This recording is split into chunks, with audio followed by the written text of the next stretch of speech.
Bonjour à toutes et à tous, merci de nous rejoindre pour cette nouvelle synthèse de l'actu IT et Télécom de la semaine du 3 octobre 2015 et je suis en compagnie de Guy Hervier. Bonjour Guy. Bonjour Jean-François. Alors Guy, premier sujet qui a retenu votre attention, l'évolution des fonctions métiers au travers de l'informatique et notamment la fonction de marketing. Oui, alors effectivement, bon, la première chose c'est qu'on ne dit plus informatique, on dit numérique. Effectivement, l'Axel organisait la semaine dernière ce qu'elle appelait la grande matinée des métiers du digital, matinée à laquelle elle avait invité Bruno Mettling, qui est le DRH de Orange, et c'est l'auteur du récent rapport sur l'impact du numérique sur les conditions de travail, qui a été remis au nouveau ministre du Travail, Myriam El Khomri.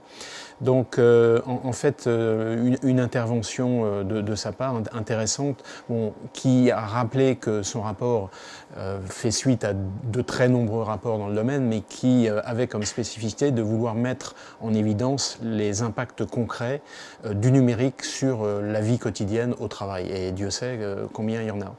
Et qui rappelait également que, enfin, deux points mis en évidence par Bruno Mettling. Le premier, c'est que bien souvent dans les entreprises, le goulet d'étranglement est le management de l'entreprise.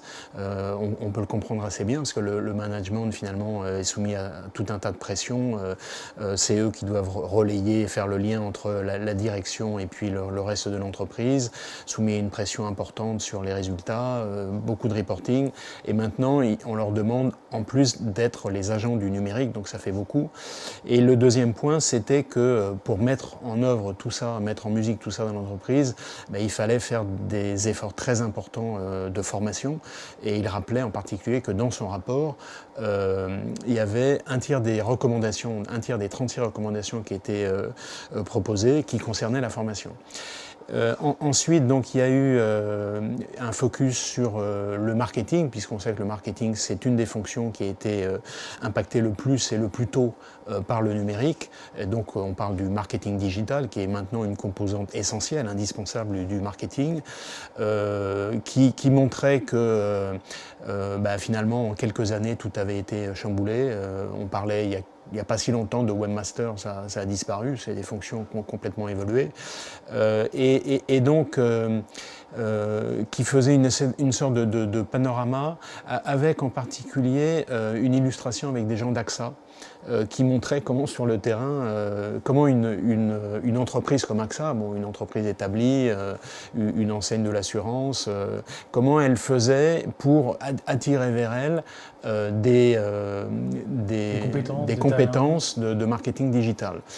D'ailleurs, montrer entre parenthèses que c'était pas évident, parce que c'est vraiment un choc culturel. Donc tout un tas d'actions qui sont prises en interne, mais néanmoins finalement dans ce domaine la DRH joue un rôle très important et en particulier les représentants d'AXA montraient que finalement dans ces nouvelles fonctions qui sont encore assez récentes, finalement il n'y a pas encore de formation très établie.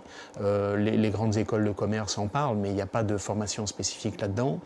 Et puis finalement on a affaire à des gens qui sont... on a des gens qui se côtoient, qui sont soit des autodidactes passionnés, donc qui se sont formés sur le tas, ou alors des gens diplômés qui sont venus un peu après sur ce type de formation, mais pour l'instant c'est encore quelque chose qui est en construction.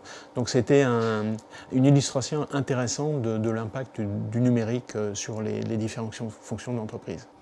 Alors on change complètement d'univers, on arrive sur des choses un peu plus, pour le coup, de l'informatique pure et dure, et on parle du marché des appliances qui est en baisse, au bénéfice, si j'ai bien compris, du marché des infrastructures convergées. Exactement. Donc là, c'est une étude qui a été publiée par IDC qui met tout ça dans le même panier, qui met à la fois les systèmes intégrés ou appliances et puis les systèmes convergés et qui montre que donc sur la premier segment, les appliances, finalement, bon, on le sait, c'est Oracle qui est largement devant, mais c'est un segment qui apparemment est en relative contraction, moins 15% sur le deuxième trimestre 2015. Donc les appliances, en fait, finalement, sont des systèmes qui sont... On connaît ça depuis longtemps, hein, les systèmes IBM 36-38, c'était un peu des appliances, des systèmes presse-bouton. Il y a eu d'autres fournisseurs comme moi, c'était des systèmes bureautiques prêts à l'emploi, donc c'est pas nouveau. Mais bon, Oracle en a fait une sorte de cheval de bataille et il est le numéro 1 sur le secteur, mais apparemment, et donc l'idée c'est de mettre en avant ses propres logiciels. Mais apparemment c'est un segment qui est en contraction. À l'inverse, les systèmes convergés, donc là l'optique est un peu différente, c'est en gros de faire des systèmes qui font converger, évidemment c'est le terme, à la fois tout ce qui est, donc on appelle en bon français le compute, le stockage et puis le réseau, tout ça dans une même unité, de telle sorte qu'on peut construire assez facilement sous forme de Lego un data center et faire un empilement de ce genre de système prêt à l'emploi. Donc c'est dans le cadre des data centers industriels et du cloud, c'est vraiment le type de système. Et ces systèmes-là, ils sont, eux, pour le coup, en croissance de 15%.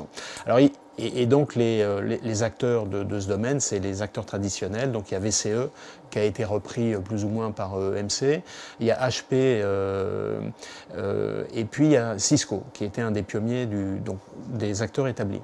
Et donc il manque dans ce panorama ce qu'on appelle les systèmes hyper convergés, donc qui rajoutent des fonctions d'administration, des choses, des duplications de sauvegarde, et tout un tas de fonctions d'administration. Et là, pour le coup, ce sont des nouveaux acteurs, donc on les connaît, on en a déjà parlé, il y a Nutanix, SimpliVity, Nimbox, et donc IDC va préparer dans ses statistiques, va intégrer ces nouveaux acteurs pour avoir un panorama un petit peu plus complet.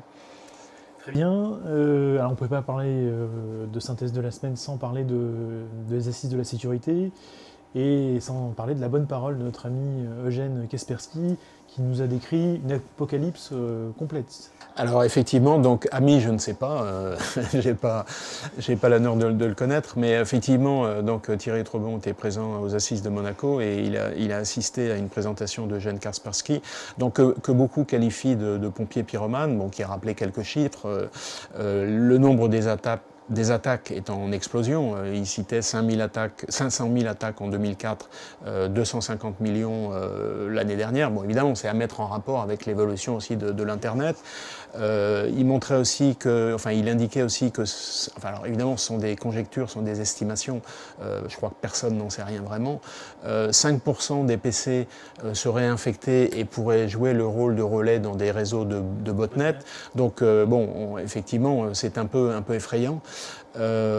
Mais évidemment, ce genre de déclaration un peu intempestive est toujours à prendre des pincettes parce que c'est un acteur du domaine. D'ailleurs, il terminait sa présentation en disant tout ça c'est bon pour nous parce que ça nous donne du boulot.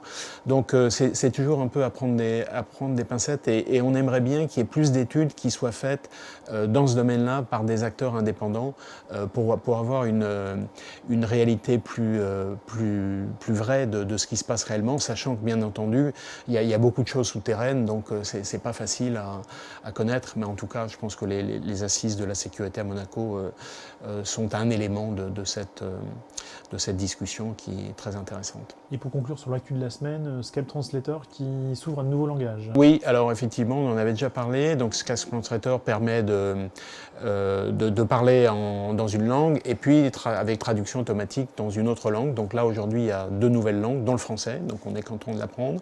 Et puis la possibilité de traduction de messages via Skype Translator. Donc là, il y a 50 langues qui sont prises en compte. Donc c'est une évolution importante et qui rend cet outil encore plus universel. Alors ça c'était pour la semaine passée. Pour la semaine à venir, la grande nouvelle, la grande attente, c'est l'accord sur la transmission des données. Alors c'est un sujet un peu technique, mais qui je pense va concerner quand même pas mal de nos lecteurs ou de nos internautes, notamment ceux qui ont des maisons mères aux USA qui transfèrent des données entre l'Europe et la France, parce que la Commission européenne est susceptible de remettre en cause cet accord qu'on appelle Safe Harbor? Voilà, alors effectivement, donc je crois que vous avez à peu près tout dit.